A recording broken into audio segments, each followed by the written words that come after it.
Aksar odam bu narsani eshitgisi kelmaydi va bu oddiy hol. Chunki aksar odam o'z maqsadiga erishmaydi. 99% odam o'zi bu hayotda nimaga qodirligini bilmasdan o'tib ketadi. Nima uchun?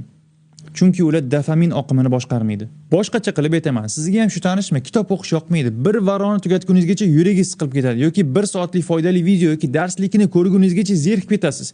Vaqt o'tmayotgandek tuyuladi.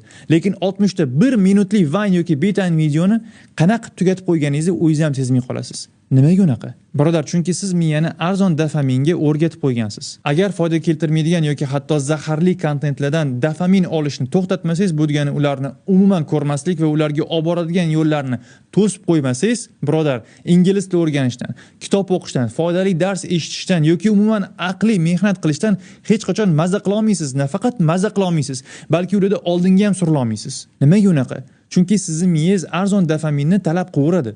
Va agar siz shu arzon dopaminni miyangizga beraversangiz, mana nima bo'ladi. Tayinli hech narsaga e'tiboringizni, diqqatingizni jamlaolmaydigan bo'lib qolasiz.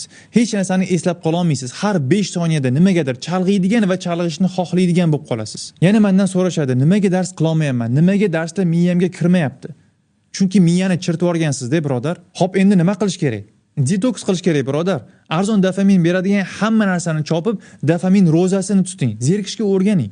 Vine, betayin, blogerlar, musiqa, kino, o'yinlar hammasini tark qiling va faqatgina foydali narsadan dopamin oling. Faqatgina shunda, shuncha paytdan beri chirib kelayotgan miyangiz, birodar, sekin-sekin foydali va hayotingizga mazmun va manfaat olib kiradigan mashg'ulotlardan ham kayf qilishni boshlaydi inshaalloh. Buni, birodar, Allohning yaxshiroq quli, yaxshiroq farzand, yaxshiroq ota yoki ona va shunchaki yaxshiroq odam bo'lish uchun qiling.